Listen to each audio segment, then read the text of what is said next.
हरिओम। स्वागत है गीता ज्ञान में। हम अध्याय 13 पर हैं और आज अध्याय 13 के 5वें श्लोक से प्रारंभ करते हैं। भगवान इस अध्याय में क्षेत्र और क्षेत्रज्ञ की बात कर रहे हैं। भगवान बात कर रहे हैं कि प्रकृति क्या है, पुरुष क्या है, आत्मा क्या है और प्रकृति के विकार क्या क्या हैं। तो प्रकृति विकार सहित किस तरह से है, क्या क्या उनके विकार हैं जिसको हम जानकर समझकर उससे ऊपर उठ सकते हैं। यदि प्रकृति के विकारों को हम जान ही ना पाए तो उससे ऊपर उठना बड़ा मुश्किल होता है। और यही सांख्य है। सांख्य अर्थात पूरी तरह से एकदम विभाग कर देना प्रकृति के, जिस रूप में प्रकृति हमको दिखाई देती है, क्या उसके गहरे स्तर पर विभाग हो सकते हैं, उसकी चर्चा यहां पर भगवान कर रहे हैं। भगवान कह रहे हैं कि 5 महाभूत अहंकार, बुद्धि, अव्यक्त मूल प्रकृति भी तथा 10 इंद्रियों और 1 मन और 5 इंद्रियों के विषय शब्द, स्पर्श, रूप, रस, गंध। यहां पर भगवान ने प्रकृति के 24 तत्वों की बात की है। सांख्य दर्शन इन्हीं 24 तत्वों को आधार मानकर पूरी सृष्टि की प्रक्रिया की बात करता है कि किस तरह से ये सृष्टि उत्पन्न हुई,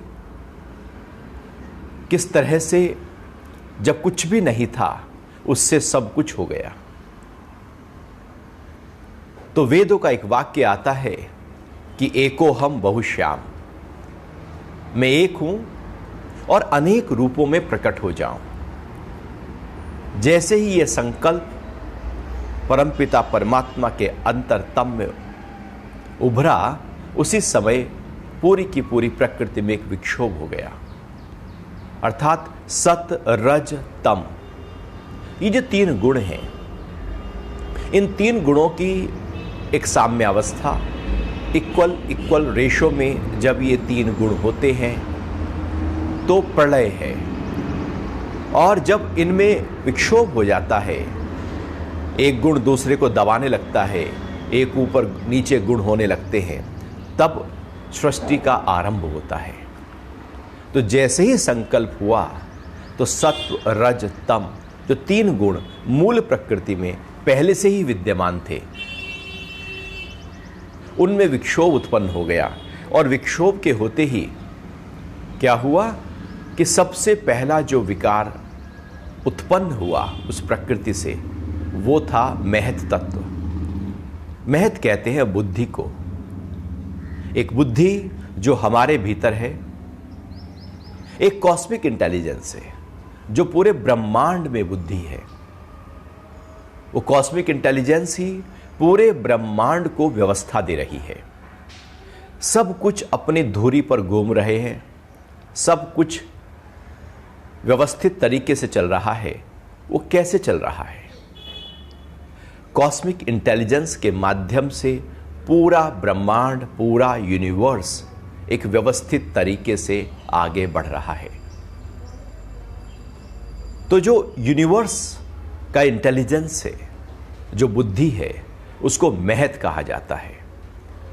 तो महत बाहर प्रकृति में और बुद्धि हमारे अंदर, जो व्यक्ति विशेष में है वो बुद्धि कहलाई, और जो ऐसे बाहर वो महत तत्व कहलाया।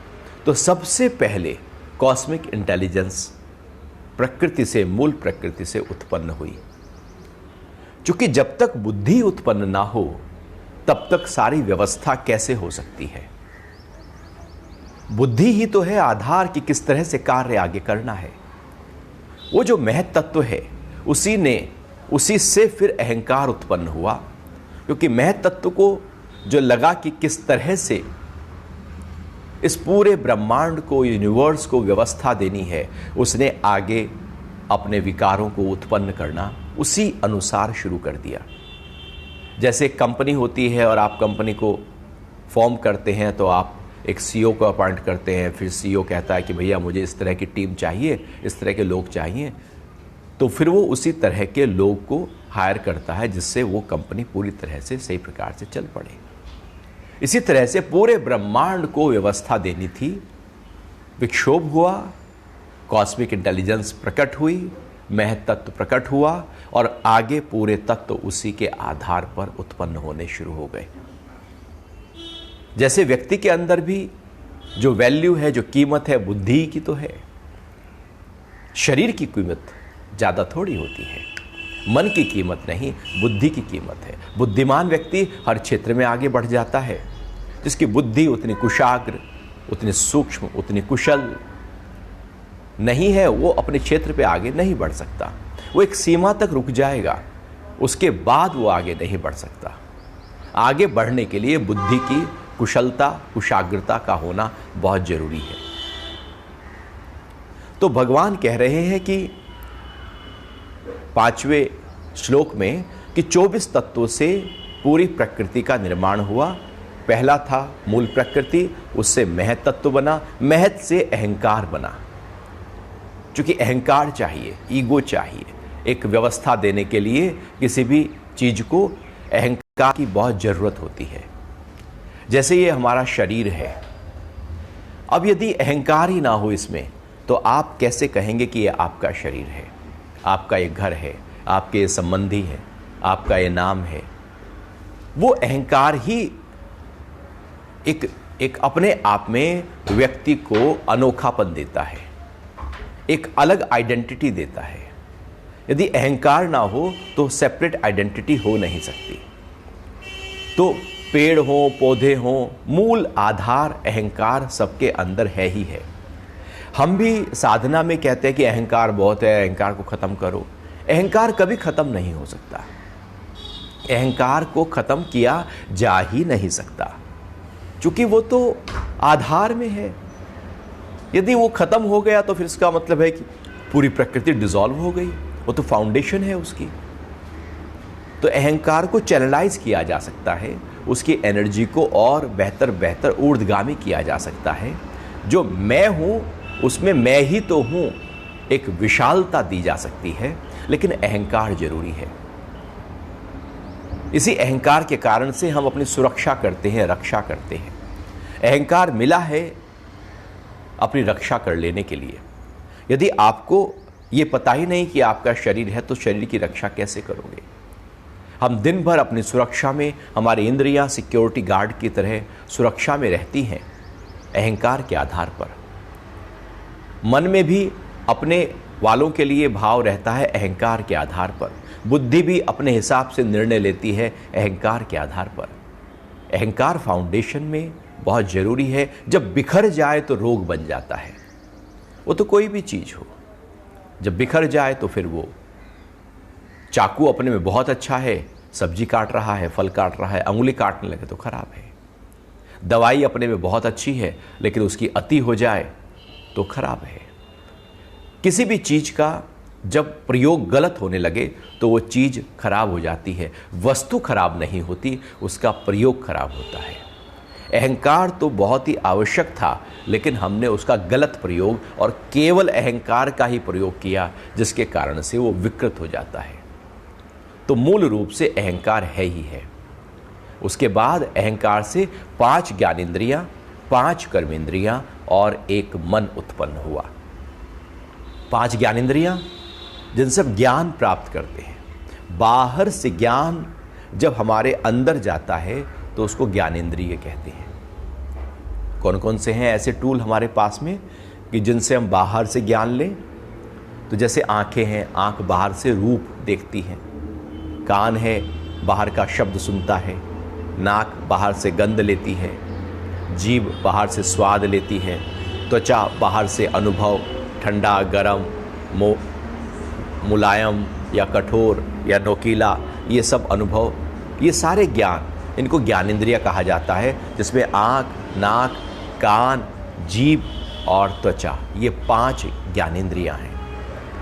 ऐसी 5 कर्मेंद्रियां हैं जिनसे हम कर्म करते हैं बाहर की तरफ। एक है बाहर से अंदर आया, एक है अंदर से बाहर की तरफ कर्म किया। तो कर्म क्या होता है? एक मुख है हमारा, हम बोलते हैं, और हाथ है, हम काम करते हैं हाथों से, पैर हैं, चलते फिरते हैं, 3 एक गुदा द्वार है और एक मूत्र द्वार है, मल और मूत्र का निष्कासन होता है। इस तरह से 5 कर्मेंद्रियां हैं और एक मन होता है। मन 5 ज्ञानेंद्रिय और 5 कर्मेंद्रियों का बॉस होता है। मन के आधार पर ये ज्ञानेंद्रियां और कर्मेंद्रियां काम करती हैं। मन जिस इंद्रिय के साथ होता है वही इंद्रिय काम कर सकती है। यदि मन आँख के साथ है तो आँख देख पाएगी, कान के साथ है तो कान सुन पाएगा, नाक के साथ है तो नाक सूंघ पाएगा। मन जहाँ है वो इंद्रिय सक्रिय है, अन्यथा मन यदि किसी इंद्रिय से हटा तो आँख खुली की खुली है, लेकिन ध्यान आँख पर नहीं, तो हम देख नहीं सकते, सुन नहीं सकते, सूंघ नहीं सकते, स्पर्श नहीं कर सकते, चूंकि मन चाहिए। तो इस तरह से मन भी इंद्रिय है, इसको उभेंद्रिय कहा जाता है। ये कर्मेंद्रिय का हिस्सा भी है, ये ज्ञानेंद्रिय का हिस्सा भी है, और इसकी अपनी एक सेपरेट आइडेंटिटी भी है। ये बाहर की तरफ भी कार्य करता है, और जब इंद्रियां किसी भी रूप में कार्य नहीं कर रही हैं तब भी ये मन कार्य कर सकता है, इसलिए उभेंद्रिय है। इसके अलावा अहंकार से ही फिर 5 तन्मात्राएं प्रकट हुई। 5 तन्मात्राएं शब्द, स्पर्श, रूप, रस, गंध, ये उत्पन्न हुए, और इन तन्मात्राओं से 5 महाभूत उत्पन्न हुए। तन्मात्राएं ऐसे समझो जैसे कोई बीज से बरगद पूरा पेड़ निकल कर आता है। बीज छोटा होता है, पेड़ बहुत बड़ा होता है। तो बीज बिल्कुल एक तन्मात्रा है, उसकी एक फाउंडेशन है, कोई फॉर्मूला है, कोई सूत्र है, और उस सूत्र से गणित के बड़े बड़े जो प्रश्न है वो उसका आंसर मिल जाता है। साइंस में सूत्र चाहिए, कोई फॉर्मूला चाहिए, उस फॉर्मूले के आधार पर सब कुछ अपने आप सेट होता चला जाता है। जैसे कंप्यूटर में भी कोई फॉर्मूला डाला जाता है, उसके अकॉर्डिंगली कंप्यूटर पूरी तरह से काम करना शुरू कर देता है, और सॉफ्टवेयर काम करना शुरू कर देता है। तो 5 महाभूत जो हैं उनका एक फॉर्मूला है, उनका एक बीज है, उनका एक बीज मंत्र है एक तरह से, या यूँ कहें कि उनका एक आधार है। तो 5 तन्मात्राएं बनी, और 5 तन्मात्राओं से फिर प्रकट हो गया 5 महाभूत। अर्थात शब्द जो बना, शब्द से आकाश तत्व प्रकट हुआ, इसलिए आकाश शब्दों से भरा पड़ा है। आकाश केवल शब्द ही शब्द है। यदि इस समय हम आकाश को देखें और कि इसमें क्या है सबसे ज़्यादा, तो आप पाएंगे केवल शब्द। हम जो भी बोलते हैं सारे शब्द इस आकाश में तैर रहे होते हैं। आज तक जो भी बोला गया है हजारों सालों से, जिसके द्वारा, चाहे पशु हो, पक्षी हो, व्यक्ति हो, जो शब्द है वो आकाश में तैर रहा है, वो है ही है। जैसे हम रेडियो के माध्यम से आकाश में तैरते हुए गानों को, समाचारों को एकदम सुन लेते हैं, तो आप मोबाइल पर हैं, दूसरा कहीं दूर बैठा है अमेरिका में, और आप बात कर रहे हैं, तो शब्द तो आकाश के माध्यम से किस तरह से ट्रैवल करता हुआ आपके पास पहुंच गया है। तो आकाश में ही शब्द ना, वही शब्द तो कैच किया ना। तो कैच करने के लिए कैसे कैच करें, उसके लिए फिर टावर तैयार किए गए, सैटेलाइट तैयार किया गया, कैसे उस आकाश तत्व में जो शक्तियां हैं उसको हम उसका एक रूप दे सके। तो शब्द से आकाश तत्व बना, और आकाश में केवल शब्द ही शब्द हैं, इसलिए शब्दों को संभाल कर बोलना होता है, क्योंकि ये सारे शब्द आकाश में होते हैं और ये शब्द हमारा पीछा कर रहे होते हैं। जैसे हमारे कर्म हमारा पीछा करते हैं, हमारे शब्द, हमारे विचार, हमारे भाव हमारे पीछे लग जाते हैं। तो इसलिए अपने भावों को, विचारों को, शब्दों को बहुत ध्यान देना होता है। तो शब्द से आकाश तत्व बना, और फिर रूप से अग्नि तत्व बना। आग में एक रूप है। रंग जहां भी आप दिखाई देते हैं, चाहे वो पेड़ों में रंग आपको दिख रहा है, उसका आधार अग्नि तत्व है। तो अग्नि तत्व के आधार पर फिर ये सारे रंग, सतरंग, जितने भी रंग हैं वो अग्नि से उत्पन्न हुए। इसलिए अग्नि जहां जहां है वहां वहां रंग है ही है। आपको कलर हर जगह दिखाई देगा, क्योंकि अग्नि तत्व सूक्ष्म रूप में, जैसे पेड़ में भी अग्नि होती है। आप जरा सा पेड़ में आग लेकर जाएं, लकड़ी की तरफ आग लेकर जाएं, लकड़ी जल उठेगी। आग पहले से ही लकड़ी में थी। बाहर की आग और अंदर की आग आपस में मिलते ही धूं धूं करना शुरू हो गया। जैसे हमारे शरीर में भी अग्नि तत्व है ही है, तो बाहर की आग हमारे इस शरीर से जैसे टच होगी तो हमारे अंदर की जो अग्नि है और वो बाहर की अग्नि आपस में मिलकर इस शरीर को भस्म कर देंगे। तो अग्नि है ही है। तो सारे अग्नि में गुण है रूप का। तो सारे जो रूप हैं हमको वो अग्नि तत्व के आधार पर दिखाई देते हैं। फिर वायु उत्पन्न हुई स्पर्श से। वायु जब चलती है तो आप उसको स्पर्श कर सकते हैं। हवा को देख नहीं सकते, हवा को सूंघ नहीं सकते, हवा को स्वाद नहीं ले सकते, हवा को केवल टच कर सकते हैं। तो स्पर्श जो इंद्रिय थी, स्पर्श जो तन्मात्रा था, सूक्ष्म तन्मात्रा, उससे वायु उत्पन्न हुई। और जितना भी स्पर्श हम अनुभव करते हैं किसी भी स्तर पर, इसका मतलब है कि वायु के कारण से वो स्पर्श किया जा रहा है। हमारे शरीर में भी आप कुछ टच करें तो सेंसेशन जो हाथ में टच हुई वही तो ब्रेन तक पहुंचती है। प्राणा उसको ब्रेन तक लेकर जाता है और ब्रेन से वापस फिर एक इंडिकेशन आता है। इसी तरह से जो जल तत्व है वो उत्पन्न हुआ, जो 5 महाभूत में जो जल है वो रस से। जल में रस होता है, रस से जल हुआ।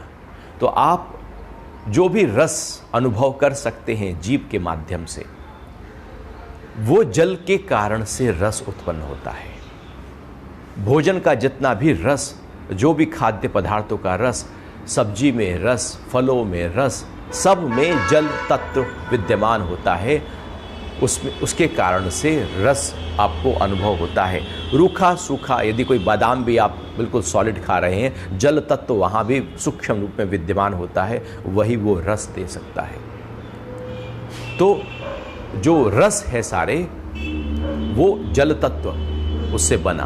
और पृथ्वी में गंध है, गंध से पृथ्वी बनी, इसलिए माटी में गंध होती है।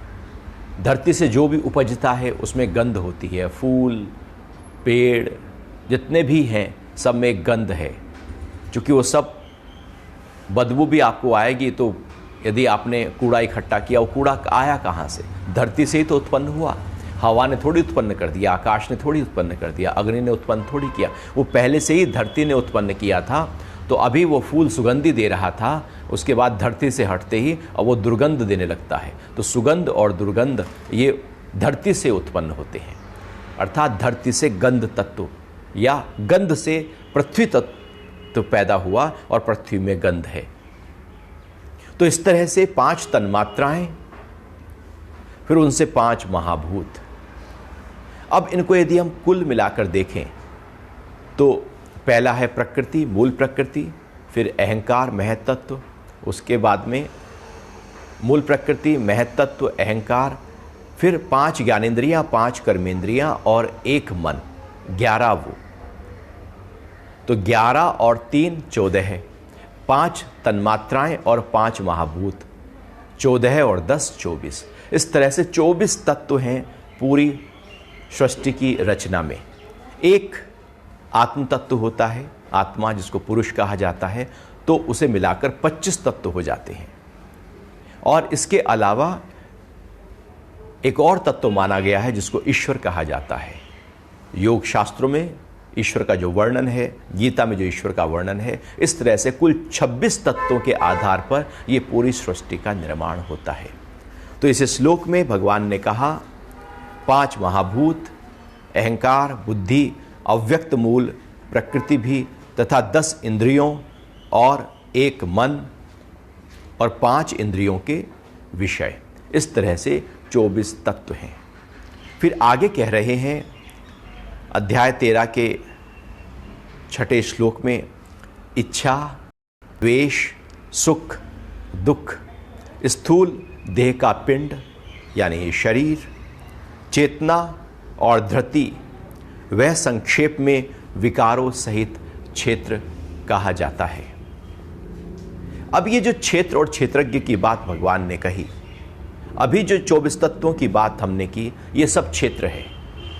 24 के 24 तत्व क्षेत्र का ही एक्सटेंशन है, उसकी ही डिपार्टमेंट्स हैं, उसी के अंतर्गत विभाग हैं। और उसके अलावा जब शरीर का निर्माण हो जाता है तो ये जो 5 हैं तो सब जगह विद्यमान आपको मिलेंगे। लेकिन अब जो बात कर रहे हैं भगवान कह रहे हैं कि ये क्षेत्र के विकार हैं, प्रकृति के कुछ और विकार होते हैं। वो क्या है? इच्छा। हर व्यक्ति के अंदर इच्छा है। यदि संसार की नहीं तो जीवन जीने की इच्छा है और जी जाने की इच्छा है, पुत्र की इच्छा है, धन की इच्छा है, नहीं तो फिर मुक्त हो जाने की इच्छा है। इच्छा तो है ही है, इस जन्म की है, नहीं तो परलोक की है, और नहीं तो पूरी तरह से मुक्त भाव में आ जाने की है। इच्छा है। अब उसका प्रयोग क्या है? कौन सी इच्छा हम प्रकट करते हैं?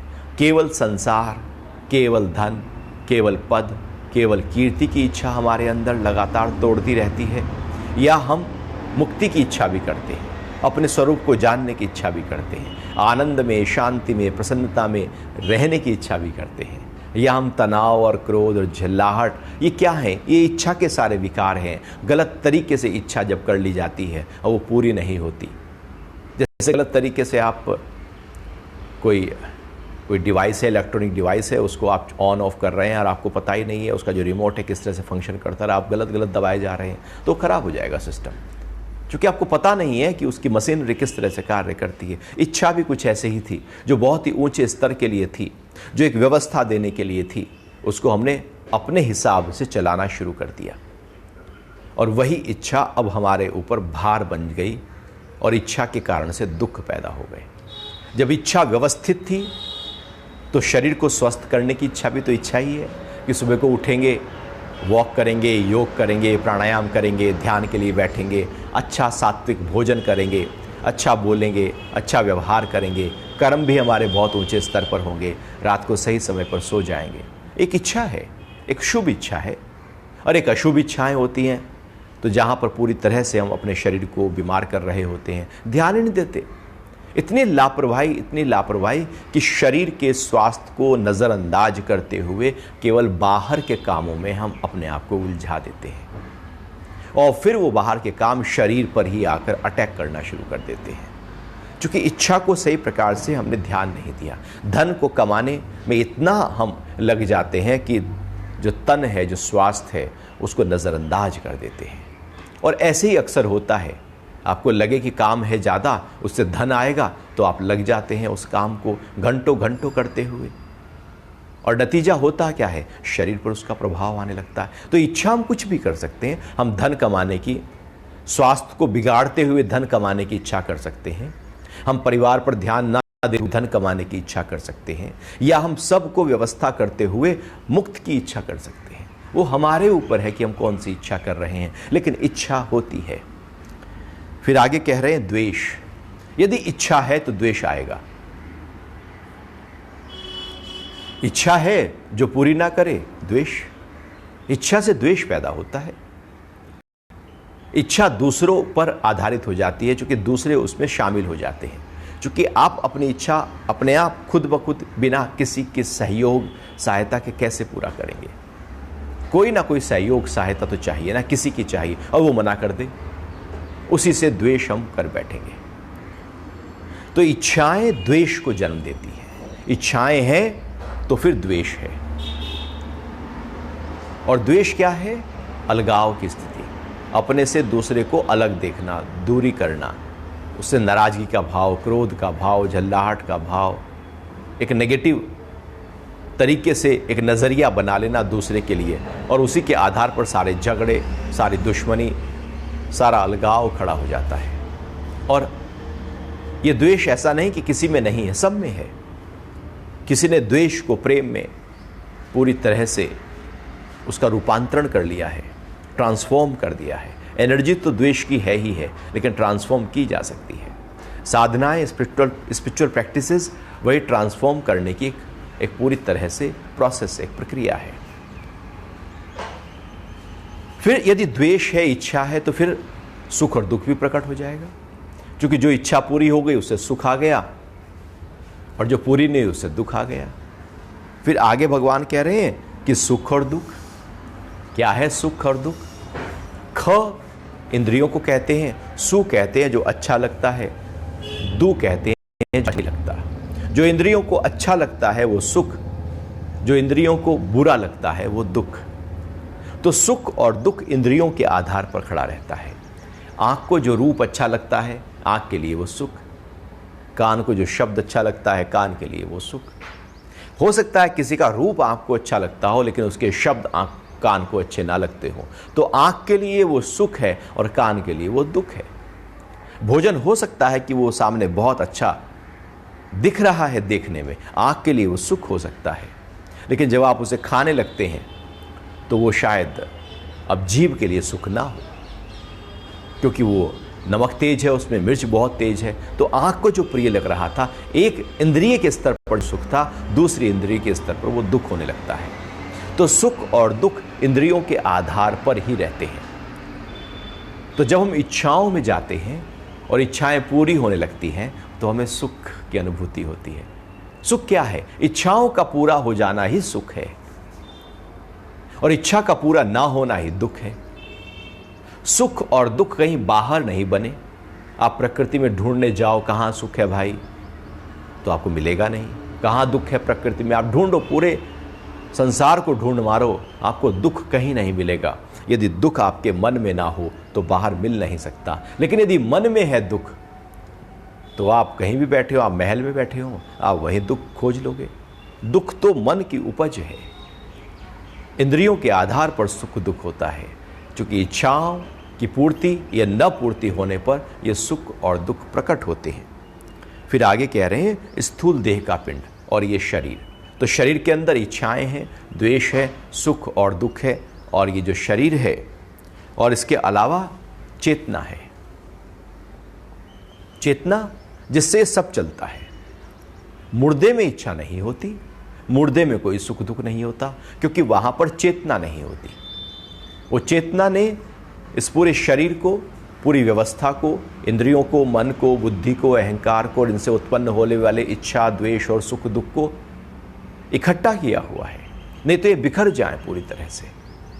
और जब मर जाते हैं तो पांच तत्व पांचों तत्वों में मिल जाते हैं, मतलब बिखर जाते हैं। बिखरने की प्रक्रिया को रोकने के लिए चेतना, चूंकि चेतना एक सूत्रबद्ध तरीके से, जैसे माला में धागा होता है और वो सारे मोतियों को इकट्ठा कर लेता है और माला बन जाती है, वो धागा चेतना है। तो धागा जब तक है, ये सारे जितने भी हमारे विकार हैं इस शरीर के, इस क्षेत्र के, वो सब इकट्ठा रहते हैं। इसलिए जीते जी सब रहते हैं। और जैसे ही चेतना शरीर से प्राण के आधार पर निकल जाती है, ये सब बिखर जाते हैं, सब टूट जाते हैं, नष्ट भ्रष्ट हो जाते हैं। तो चेतना, अभी जो चेतना है ये महत्वपूर्ण तत्व है। इस चेतना को अनुभव करना ये अध्यात्म है। अभी हमने जीवन भर इच्छाओं को अनुभव किया, द्वेष को अनुभव किया, सुख दुख को अनुभव किया, शरीर को अनुभव किया। इस शरीर को खिलाया, पिलाया, सुलाया, आराम दिया, इसको सब कुछ किया जो इसने चाहा, बेस्ट से बेस्ट इसको कपड़े दिए, सुंदरता दी। शरीर पर बहुत फोकस किया हमने। क्या इतना चेतना पर किया? जितना इच्छाओं की पूर्ति पर हम दिन रात काम करते हैं, क्या अपनी चेतना को अनुभव करने के लिए दिन रात एक होकर हमने काम किया? जितना सुख और दुख में हम उलझे रहते हैं, उतना चेतना को अनुभव करने पर हमने ध्यान दिया। तो चेतना एक महत्वपूर्ण तत्व है। चेतना से सब होता है। ये चेतना लगातार एक बाहर की तरफ गति करती है और एक अंदर की तरफ गति करती है। जब ये बाहर की तरफ गति करती है तो चेतना कहलाती है, और जब अंदर की तरफ करती है तो प्रत्यक्ष चेतना कहलाती है। अर्थात यदि चेतना ना हो तो आंख कैसे देखे? देखने की क्रिया तो चेतना से हो रही है, सुनने की क्रिया तो कान चेतना के आधार पर शब्दों को सुन सकता है। चेतना ने सबको, पूरे शरीर को व्यवस्था दी हुई है। यदि वो चेतना ना हो, जैसे सेंसेशन ना हो, किसी हाथ में पैरालाइज हो जाए तो वहाँ चेतना नहीं है, वहाँ सेंसेशन नहीं, वहाँ प्राणा नहीं, वहाँ गति नहीं, तो फिर वो आप चाहते हुए भी हाथ पैर नहीं उठा पाएंगे। तो चेतना बड़ी महत्वपूर्ण है। जब ये बाहर की तरफ गति करती है तो व्यक्ति संसार से जुड़ता है, और जब ये चेतना अंदर की तरफ बढ़ती है तो व्यक्ति अपने ही स्वरूप से जुड़ता है। तब चेतना रिवर्स होने लगती है, प्रत्यक होने लगती है, प्रतिप्रसव होने लगती है। तब चेतना अपने मूल स्वरूप में विपरीत, जो अभी बाहर की तरफ बह रही थी, अब उल्टी होने लगती है, जिसको प्रत्याहार कहते हैं। चेतना का उल्टा होना, अंतर्मुखी होना। तो चेतना दो स्तर से कार्य करती है, लेकिन है चेतना। हम जैसे चाहें उसको वैसे गति दे सकते हैं, वो तो हमारे हाथ में है। नदी को जैसे बह रही है, आप बांध लगाकर दूसरी दिशा में गति दे सकते हैं। तो चेतना को भी अंतर्मुखी गति दी जा सकती है, लेकिन भगवान यहाँ कह रहे हैं चेतना महत्वपूर्ण है। और साथ साथ एक धृति है। धृति अर्थात धारणा और ध्यान। धारणा की शक्ति हमारे अंदर, संकल्प की शक्ति हमारे अंदर, कंसंट्रेशन की शक्ति हमारे अंदर, एकाग्रता की शक्ति हमारे अंदर, कुछ धारण कर लेने की शक्ति हमारे अंदर जो है कुछ, वो धृति कहलाती है। वो जो धृति है यदि है और वो बहुत ही अच्छे ऊंचे स्तर पर है, तो आप जीवन में बेस्ट चीज़ें धारण कर लेंगे। कॉन्सेंट्रेट आपका बहुत अच्छे स्तर पर होगा। यदि धृति ही नहीं है, धृति एक शक्ति है जिसके अंदर है, जिस बच्चे में है, वो बहुत अच्छा विद्या का अध्ययन और बहुत कुछ ऊंचे स्तर पर जीवन को जी सकता है। जिस व्यक्ति में धृति है अर्थात धारण करने की शक्ति, धारणा शक्ति, संकल्प शक्ति, ध्यान शक्ति, एकाग्रता शक्ति, कुछ हो जाने के लिए एक अंदर से जो ललक है, वो जो संकल्प भाव है, जो दृढ़ निश्चय है मेरा, वो सब धृति में आता है। तो भगवान कह रहे हैं धृति यह संक्षेप में विकारों सहित क्षेत्र कहा है। आगे अब कुछ क्वालिटीज की बात कर रहे हैं जो हमारे अंदर होनी चाहिए, और उन क्वालिटीज के आधार पर ही हम क्षेत्रज्ञ को पा सकते हैं। वो क्वालिटीज यदि नहीं है तो व्यक्ति बिखरेगा, उसका परिवार, उसका समाज, हर रूप में वो व्यक्ति बिखरा हुआ होगा। तो क्या क्वालिटी है? भगवान सबसे पहली बात कर रहे हैं, अध्याय 13 के 7वां श्लोक है, विनम्रता, दंभाचरण का अभाव, अहिंसा, क्षमा, मन वाणी की सरलता, गुरु सेवा, बाहर भीतर की शुद्धि, स्थिरता और आत्म संयम। अब भगवान कह रहे हैं क्या क्वालिटीज होनी चाहिए। पहली बात है विनम्र होना चाहिए व्यक्ति को। हम विनम्र कम होते हैं। हमारी विनम्रता हमारे स्वार्थ पर टिकी होती है। जब हमें कुछ चाहिए होता है ना, तो हम बहुत विनम्र हो जाते हैं। अब देखना, बच्चे को कुछ चाहिए, चॉकलेट चाहिए, वो कैसे बड़े प्यार से बात करेगा, विनम्र होकर बात करेगा, एकदम पोलाइट हो जाएगा, जैसे बस वो एकदम चरणों में गिराई जा रहा हो। विनम्रता ये हमारा स्वभाव, एक ये है हमारी आदत हो। आप विनम्र रहें। ऊर्जा जब सही प्रकार से बैलेंस होकर बहती है तो विनम्रता उत्पन्न होती है, और जब ऊर्जा इम्बैलेंस होकर बहती है तो अहंकार उत्पन्न होता है। वहाँ व्यक्ति के अंदर मैं कुछ हूँ ये भाव उत्पन्न होता है। विनम्रता में वो कुछ वही है और ये सामने वाला वही है जो मैं हूँ। तो अपने से अपना जो हम व्यवहार करते हैं वो विनम्रता का ही होता है। जैसे अपने हाथ से, अपने चेहरे से आप जब आंखों को धोते हैं, चेहरे को धोते हैं, शरीर को साफ करते हैं, एक आराम से, प्यार से, विनम्रता के साथ में करते हैं। तो ऐसे ही अपना रूप जब सामने में देखेंगे तो सामने से हमारा जो व्यवहार है उसके लिए विनम्र भाव का होगा। एक नम्रता होनी चाहिए। विनम्रता नहीं तो अहंकार झलकने लगता है, कुछ अभिमान, कुछ गुरूर झलकने लगता है। विनम्रता हमारी एनर्जी को अंतर्मुखी करती है, और ये अहंकार, गुरूर, ये अभिमान एनर्जी को बहिर्मुख करता है। सारा खेल एनर्जी का है। ये शरीर एनर्जी से बना है, सब कुछ एनर्जी है यहाँ पर, एनर्जी के अलावा कुछ भी नहीं। अब उस एनर्जी को कैसे चैनलाइज करना है, उसकी बात इस श्लोक में कही जा रही है। उस एनर्जी को चैनलाइज करने के लिए यदि आपने विनम्रता का भाव रखना शुरू किया तो एनर्जी जो गलत दिशा में बह रही थी उसकी दिशा सही हो जाएगी। फिर दूसरा कह रहे हैं दंभाचरण का अभाव। ये दंभाचरण हमारे अंदर बहुत ज्यादा गहरे स्तर पर पड़ा रहता है। हम कुछ दिख जाना चाहते हैं, कुछ हो जाना चाहते हैं, अपने को कुछ विशेष बताना चाहते हैं।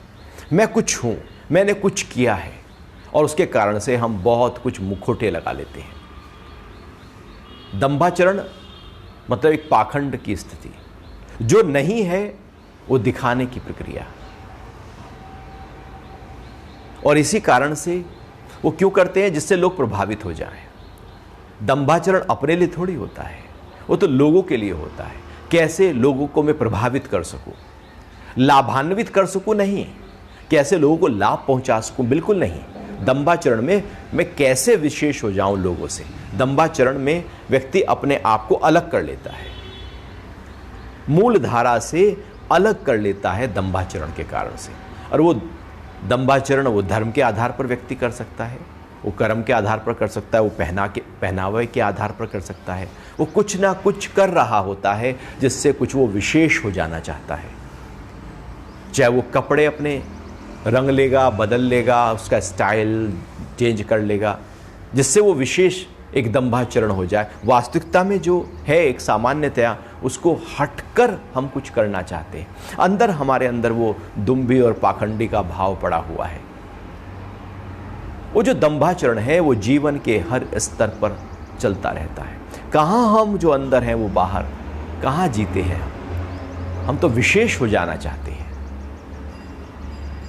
तो दंभाचरण का जो हमारा भाव है वो एनर्जी को फिर बाहर की ओर ले जाएगा, उसको फिर डिस्टर्ब कर देगा। और दंभाचरण का अभाव एनर्जी को फिर बैलेंस कर देगा, क्योंकि दंभाचरण के अभाव होते ही हम सत्य और सरल होते चले जाते हैं। बस जो हैं जैसे हैं अंदर वैसे ही बाहर है। प्रकट वही है जो अप्रकट है। ऐसा नहीं कि मन में कुछ और है बाहर कुछ और है। मुंह में राम बगल में छुरी। ऊपर ऊपर से तो हम बहुत राम राम कर रहे हैं, लेकिन अंदर से तो हमारे वही अपना और केवल अपना स्वार्थ भरा पड़ा है। और राम राम इसलिए कर रहे हैं कि जिससे मेरा स्वार्थ पूरा हो जाए।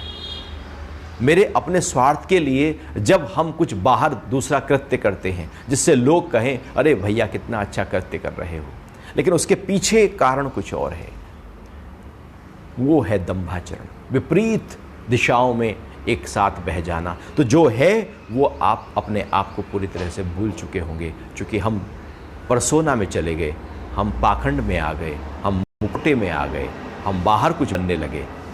कौवा चला हंस की चाल और अपनी चाल ही भूल गया।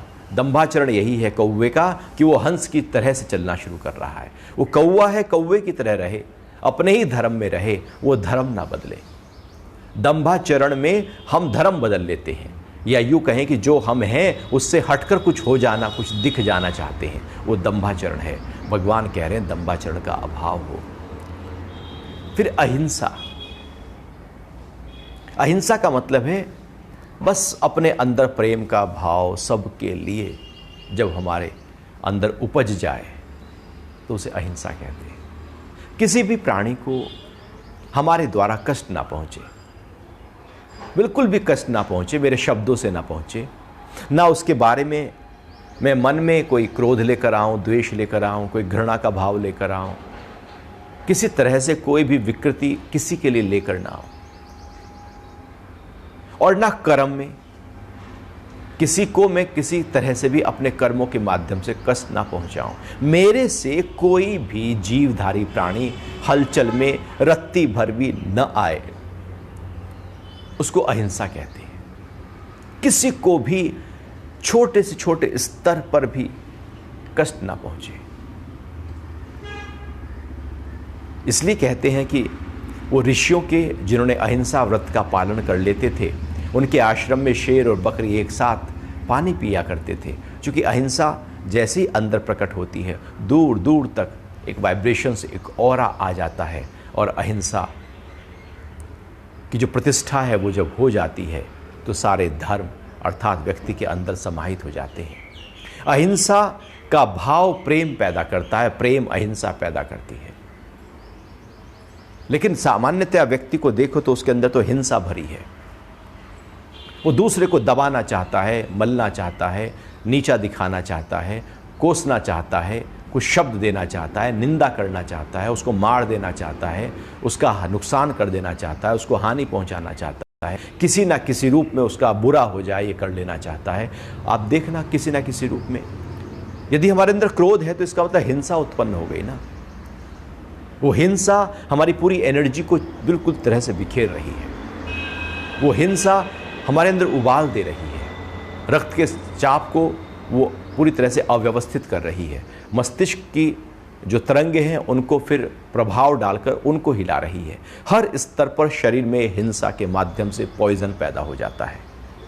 क्योंकि केमिकल रिएक्शंस जो हो रहे होते हैं बॉडी के अंदर से, एंडोक्राइन ग्लैंड से जो सिक्रेशंस निकल रहे हैं वो सब डिस्टर्ब और इम्बैलेंस होने लगते हैं। क्योंकि हमारे अंदर हिंसा का भाव है।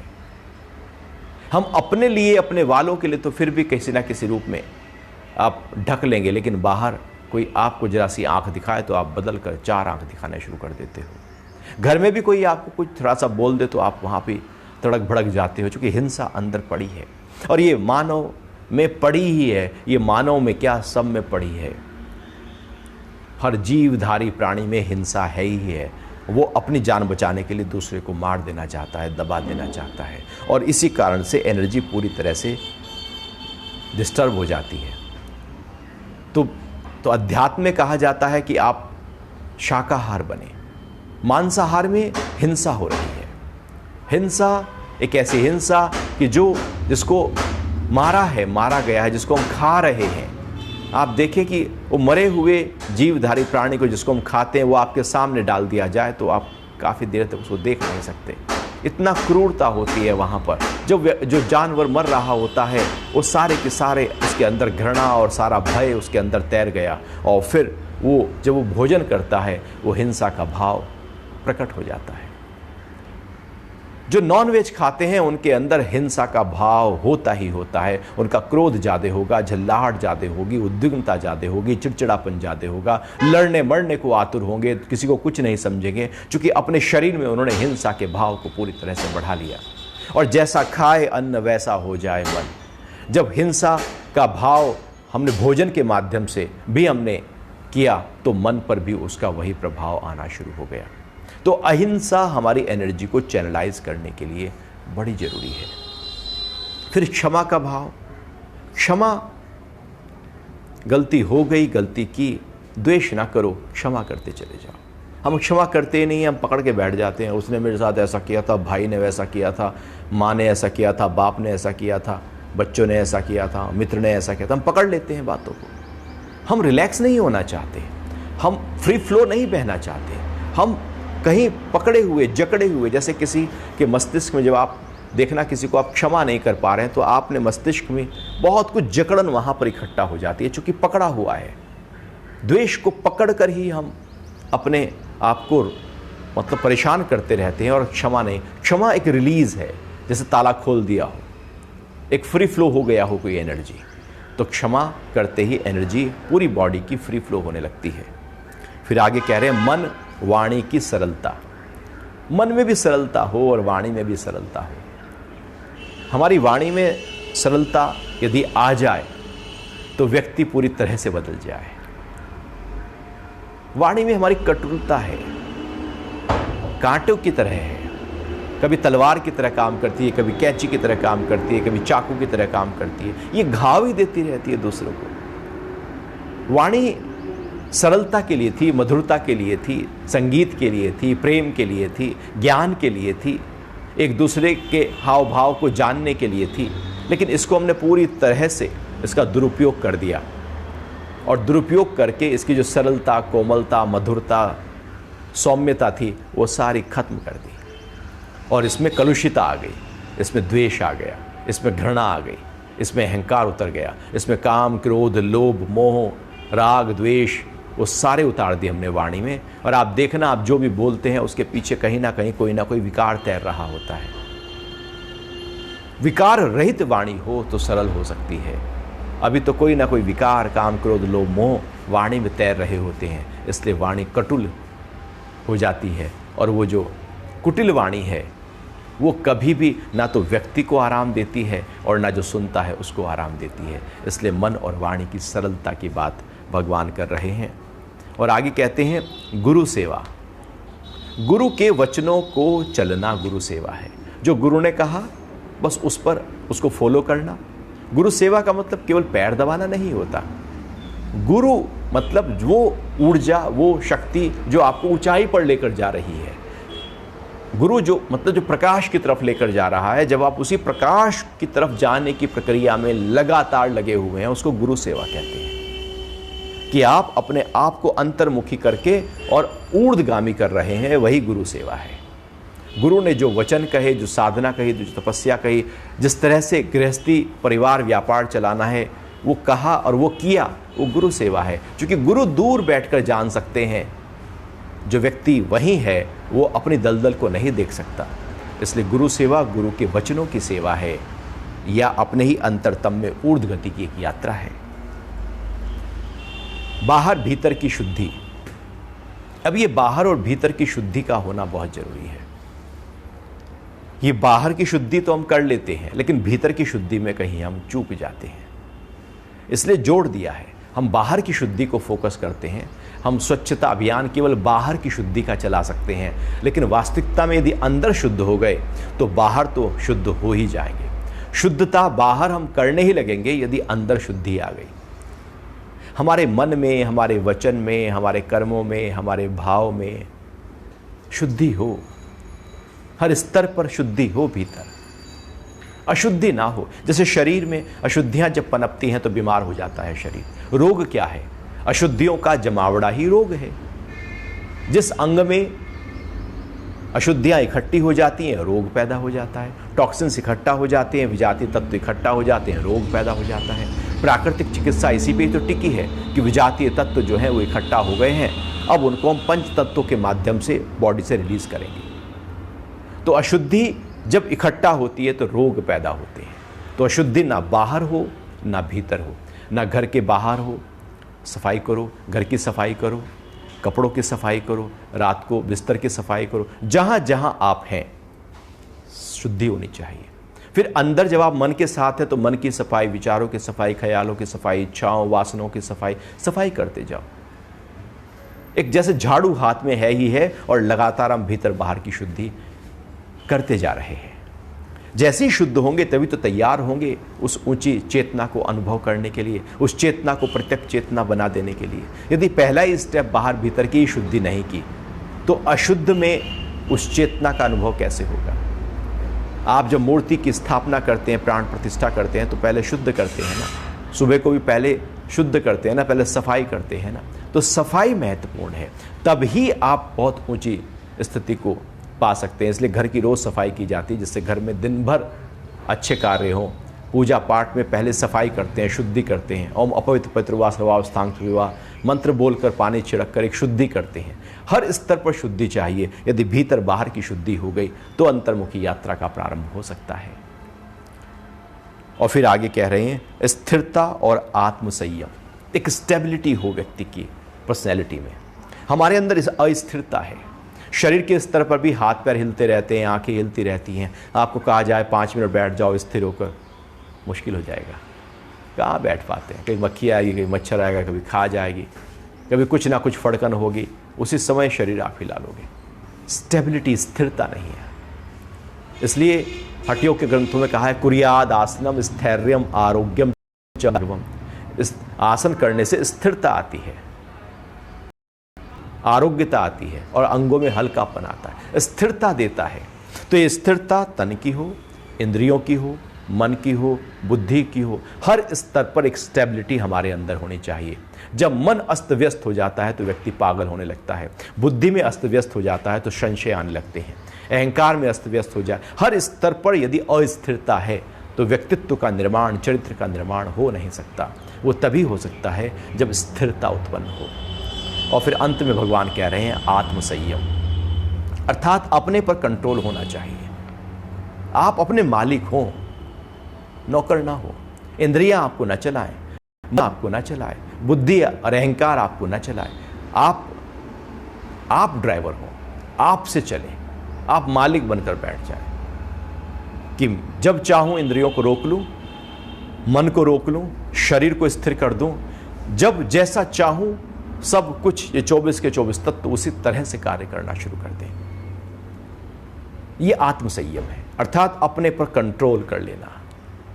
अभी तो सामने कुछ पकौड़ा दिखाई देता नहीं कि जीभ ललच जाती है, अरे भैया खा लो, एक से क्या होगा, एक रसगुल्ले से क्या होगा, एक लड्डू से क्या होगा, एक गोलगप्पे से क्या होगा।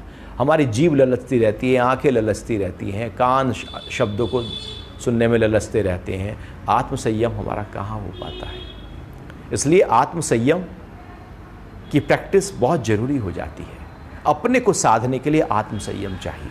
अपने को साधना ही आत्मसंयम है, अर्थात कंट्रोल कर लेना। अब मेरा है ये सब कुछ, मैं इसका मालिक बनूं, ना कि ये मेरे मालिक बन जाए। नौकर जब मालिक बनकर बैठ जाते हैं तो सब अस्त व्यस्त कर देते हैं। वो अस्त व्यस्त इसलिए कर देते हैं क्योंकि उनको वो समझ नहीं थी। जैसे पहले समय पर अक्सर वो जो डाकू होते थे वही राजा पर आक्रमण करते और राजा ही बनकर बैठ जाते। बहुत सारे राजघराने ऐसे हैं जिनकी परंपरा में जाकर देखो तो वो डाकू थे। राजा की वो फलक वहां पर आई नहीं, वो केवल डाकू का भाव उत्पन्न हुआ और नतीजा क्या हुआ कि वो आप में लूटपाट और फिर वो और राज्यों पर आक्रमण करना, वो सब वृत्ति, वही भाव उत्पन्न हो जाता है। हमारी भी इंद्रियां जब मालिक बनकर बैठ जाएं तो इंद्रियां जो चाहेंगी हम वो काम करना शुरू कर देंगे। तो आत्मसंयम करना है, अर्थात अपने को कंट्रोल कर लेना है। इसी तरह से कुछ और बातें भी भगवान आगे 8वें श्लोक में कह रहे हैं, जिनकी चर्चा हम आगे सत्संग में करेंगे। अभी कोई आपका प्रश्न या भाव उठ रहा हो तो जरूर बात कर सकते हैं। हरिओम जी।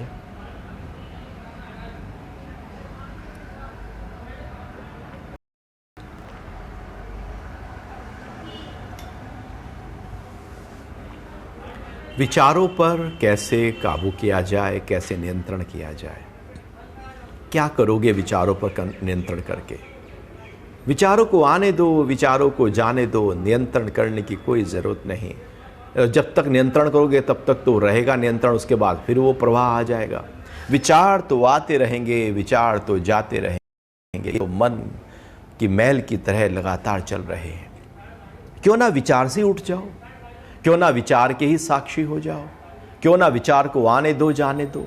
किसी विचार पकड़ो नहीं, कुछ टिके नहीं और आप दूर बनाकर, दूरी करके खड़े हो जाओ।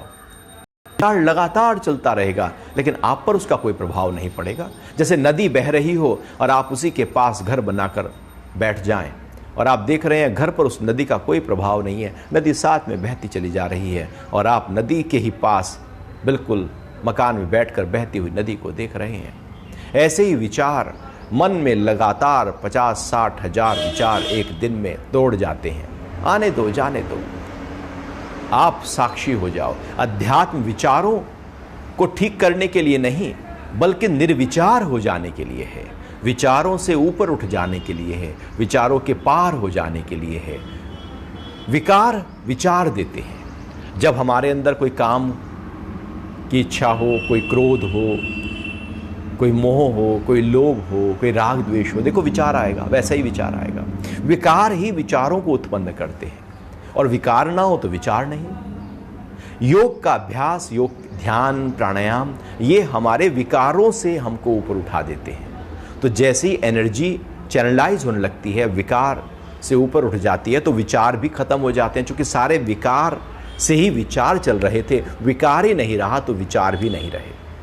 विचार के कारण को पकड़ना होगा। यदि आप ऊपर से पकड़ने लगे विचारों को, बैठ जाएं ध्यान में कि मुझे विचारों को रोकना है और अंदर गहरे हैं, तो ऊपर से रोकेंगे तो और उपद्रव पैदा हो जाएगा। पहली बात तो वो रुकेंगे नहीं। यदि आपने रोक भी लिया तो उपद्रव ही उपद्रव है, क्योंकि वो ज़बरदस्ती आपने दुम्बी और पाखंडी हो गए। आप ऊपर से रोक कर बैठ गए, अंदर से तो क्रोध था, रोक कर बैठ गए। असलियत में गहरा स्तर पर जाकर ध्यान के माध्यम से हम निर्विकार होते हैं और निर्विकार निर्विचार की स्थिति हमको उत्पन्न करा देते हैं। नहीं तो मन में तो विचार चलते रहेंगे। आप पकड़ो नहीं, ना सुख का, ना दुख का, ना लाभ का, ना हानि का। वो आए हैं, वो चले जाएंगे, आप साक्षी हो जाओ।